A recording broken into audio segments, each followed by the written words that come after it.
லண்டனை சேர்ந்த times higher education என்ற அமைப்பு 2018ஆம் ஆண்டுக்கான உலகளாவிய பல்கலைக்கழக தரவரிசை பட்டியலை வெளியிட்டுள்ளது.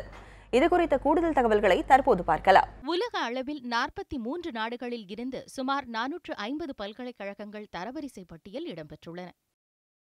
450 பல்கலைக்கழகங்களில் 49 இடங்களை இந்திய கல்வி நிறுவனங்கள் பிடித்துள்ளன. முதல் 200 இடங்களில் 25 இடங்களை இந்திய பல்கலைக்கழகங்கள் கைப்பற்றியுள்ளன. உலகளவில் மொத்தம் 378 பல்கலைக்கழகங்கள் இடம்பெற்றுள்ளன. இந்தியாவில் இருந்து 42 பல்கலைக்கழகங்கள் இதில் இடம்பெற்றுள்ளது. முதல் 200 இடங்களில் 17 இடங்களை இந்திய பல்கலைக்கழகங்கள் இடம்பெற்றுள்ளன. பெங்களூருவில் உள்ள இந்திய அறிவியல் நிறுவனம் 14வது இடத்தில் உள்ளது. மும்பையின் IIT நிறுவனத்திற்கு 27வது இடம் கிடைத்துள்ளது. இந்தூர் IIT, ரூர்க்கி IIT, பனாரஸ் ஹிந்து பல்கலைக்கழகம், அம்ரிதா பல்கலைக்கழகங்கள் இடம்பெற்றுள்ளன.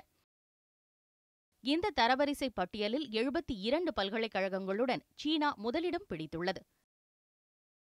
கடந்த ஆண்டு 42 இடங்களை பிடித்த இந்தியா இந்த ஆண்டு 49 இடங்களை பிடித்துள்ளது.